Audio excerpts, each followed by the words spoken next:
Washington Journal continues. Joining us, Senator Tom Coburn, Republican of Oklahoma, member of the Finance Committee. Thanks for joining us. Good morning. On this day 3, what are your thoughts on what's going on? Oh, I think it's failed leadership all the way around. I mean, think about it. We considered one appropriation bill in the Senate, and it was withdrawn because they didn't want to give amendments on it. So we ignored the process our founders set. The House passed, out of their committees, and the Senate appropriators, by the way, passed out of their committees the appropriation bills. But because we're playing politics for the next election, we didn't ever consider any of those bills. And then all of a sudden the fiscal year's over, and we have to do a continuing resolution, which is terrible for our federal employees because it doesn't allow us to make changes and do what we need to do a better job. And so I think it's failed leadership. If you're president and you see a train wreck coming, you don't send a signal and says, I'm not going to talk to you all, and wait till it crashes. What you do is you try to stop it. So, Republicans as well. This is about failed leadership. It's about short-term political gain or loss, rather than what's in the best interest of the country. It's pretty childish, I think. The president said yesterday willing to come to larger discussions over the debt and the debt ceiling only if a CR is passed and the debt ceiling is raised. That's fine. You can play all that political game you want. You can say I'm not going to negotiate, but the fact is we have an impasse now where we're at law. We're not going to negotiate. We're going to set conditions. What you do if you're a leader, you create a vision. And you create a vision that causes people want to follow that vision. And that isn't one of dividing the country, that's one of uniting the country. And then you do what you need to do to pull people together. You don't, add wood to the fire. And so President Obama is my dear friend. I love him as a man. I disagree with him. I think he's failed. I think Harry Reid's failed. I think John Boehner's failed as we've approached this. And I understand why they're dug in now, but if you won't even talk, they've sent several iterations to the Senate, and then the last one is doesn't matter what you send, we're not considering it, here's what you have to send. And Harry Reid said something interesting yesterday, which I thought was really remarkable when he was being interviewed, is he said the House can't pick and choose. Well, under the Constitution, the House is the only people that can pick and choose what we spend money on, because it all has to start with them. And so it's just people have gotten locked out into their positions, and it's self-destruction. That's what it is. And it's not good for the country. It's not leadership, and you see tremendous disappointment with Washington and most of the institutions in Washington. It's not just the politicians. It's the Supreme Court. There's less confidence in that. I think it's worrisome for us as a republic. The strategy from the House side sending these smaller tailored bills over to the Senate. Well, I think that raises another issue. You just had John Jarvis on here. Look,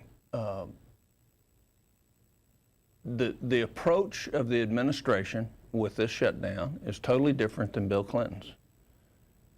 This is just like their approach with the sequester. I'm going to make it hurt.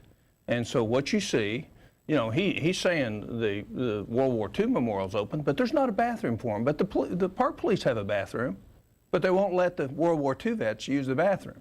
So, this is about punishing because they don't agree and not. When you got CDC employees that need to be there, that are necessary, even in shutdown, they were there during Bill Clinton's time. They're not there now.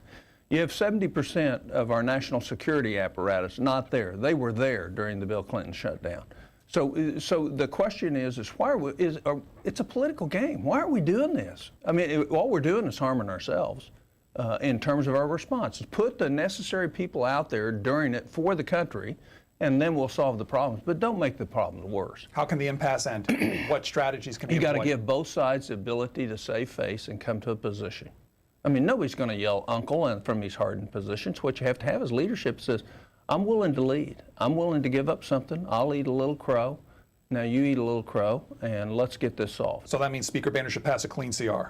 No, wait a minute. That's just exactly what the president said. You have to do what I want to do. You have to sit down, and that's what's the crow on the other side.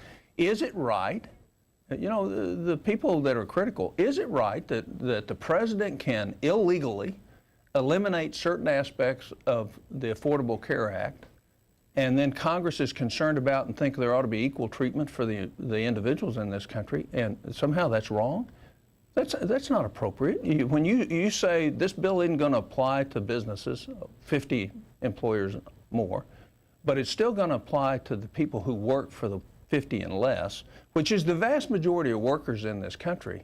But if you're a bigger business than that, you get a break. You don't have to pay a fine this year. You don't have to do anything.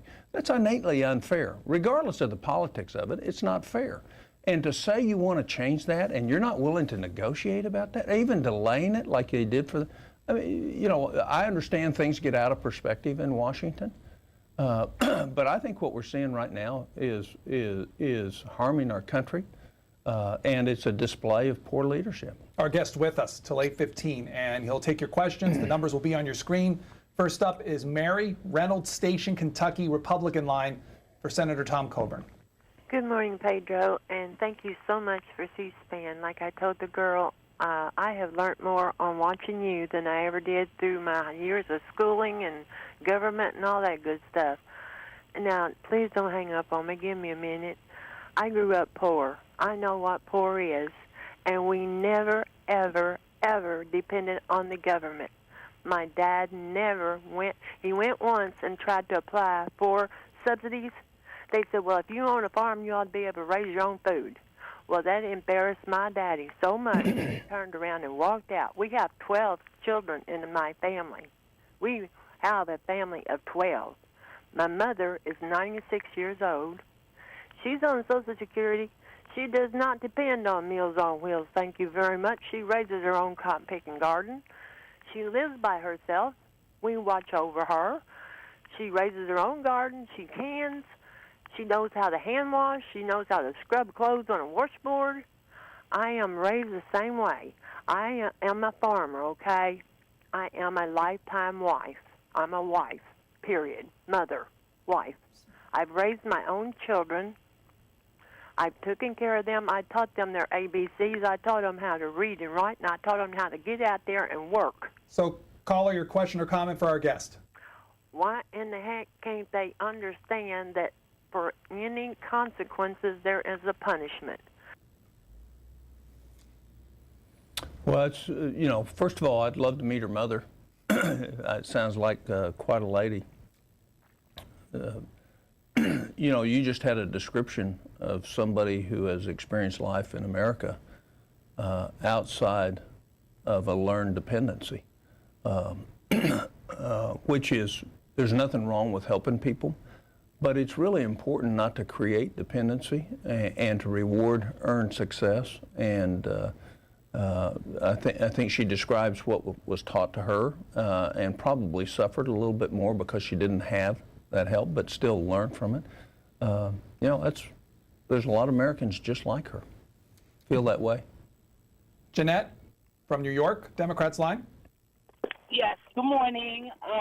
I'm just calling because first of all, I'm very upset with the way the news has been saying the name of the act is not Obamacare. So, you know, I have a 17-year-old. He's in school. I don't want him calling the bill the Obamacare. It is not. We need to rightfully call it the correct name, which is the Affordable Health Care Act. Okay, that's number one. And number two, I think it's a disgrace. We're the template for the world. The United States, we are the template. Right now, we're not acting like if we're a template. You know, maybe if some of these congressmen and senators were feeling the pinch and not getting a check to pay their bills, maybe they could understand, and this wouldn't be on the third day. Okay, thank you. I think I said Affordable Care Act. I don't know. I may not have. I try to say that because when you say Obamacare, the first thing that happens to you is people who like it don't like you saying that, so they quit listening. So I try to say the Affordable Care Act. I don't have any other comment. You know. There's stories in the papers today continuing on the problems with the exchanges, glitches as they're called. I think Do you that's have concerns normal. about that?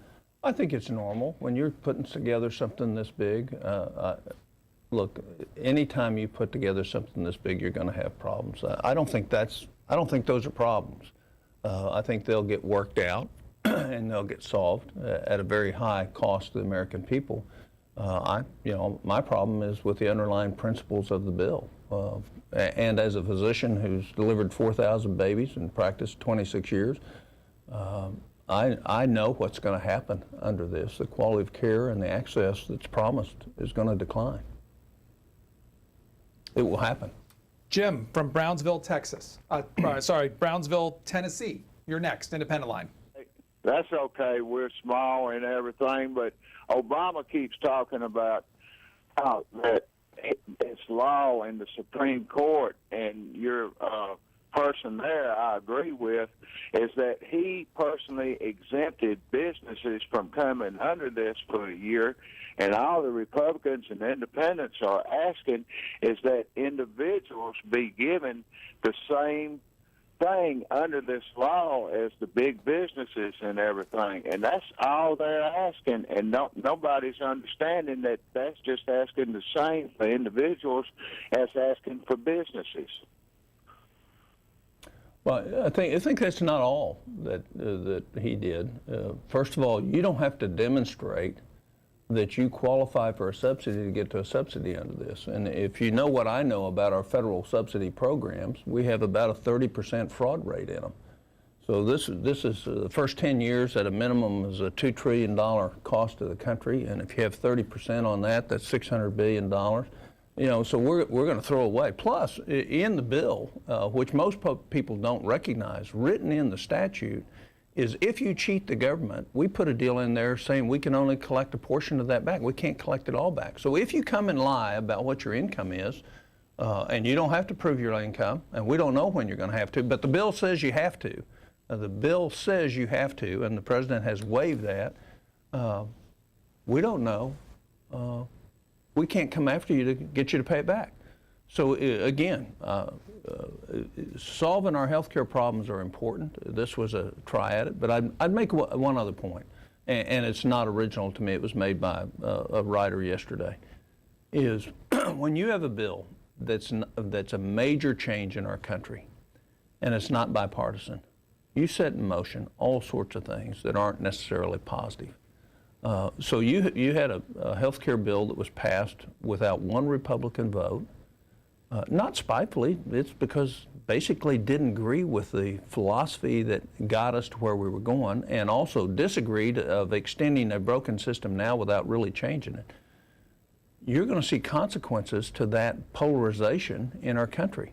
Social Security was passed bipartisan.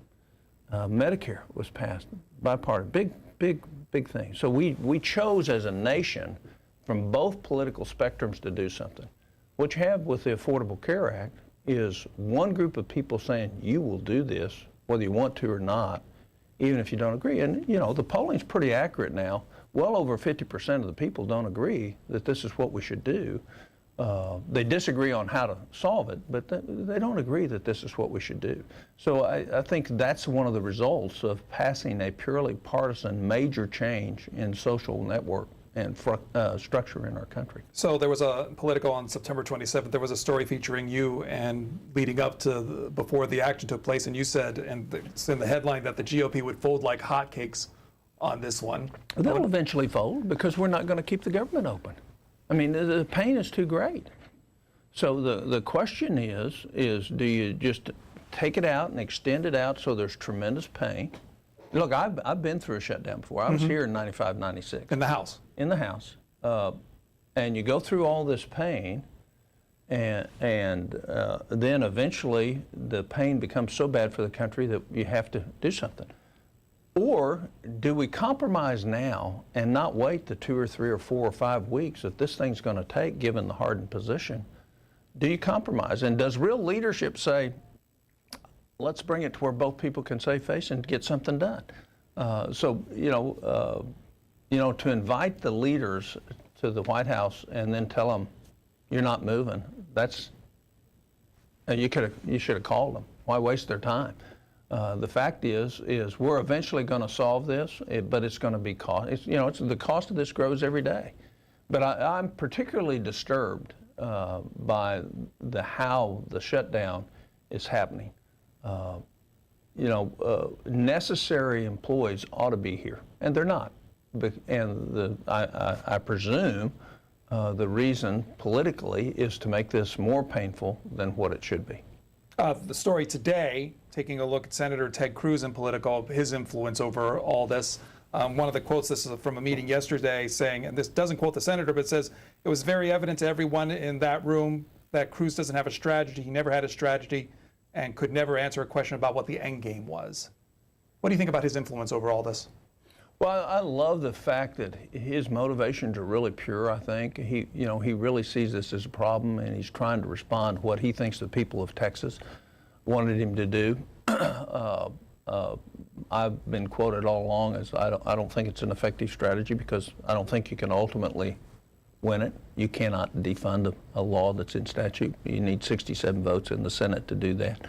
And so to me it's painfully obvious that they didn't listen, and so we're where we are. And it's interesting to note we're where we are, blamed now right on the House Republicans, but had we followed Senator Cruz's recommendation, we'd be where we are based on Senate Republicans. So the point is political strategies ought to be based on facts, not emotions and not desires, but on facts. And it's not about effort to try to change something. It's not about giving it your all. I think the strategy was not effective. I've been quoted as that ever since it was done. But I love the fact that he's trying. And he hadn't been in a legislative body before. So I think, when I first came to the Senate, I made a lot of mistakes in the Senate, and I was not very welcomed, and because I was seen as a radical.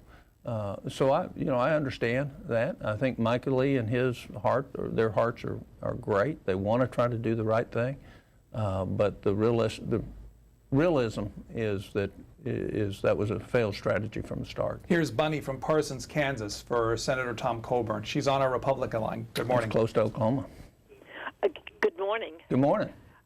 I am thinking that everyone has forgotten that we are a nation under God. I really think we should go back to some prayer. It seems that we need it. And I'm not a holy roller or anything like that, but we are a nation under God. And I admire Boehner for standing for what he thinks. I admire the president for standing for what he thinks. And Harry Reid, of course, the same. But he comes from Searchlight, Nevada. We need this searchlight to really light up the truth and to give people a chance to speak instead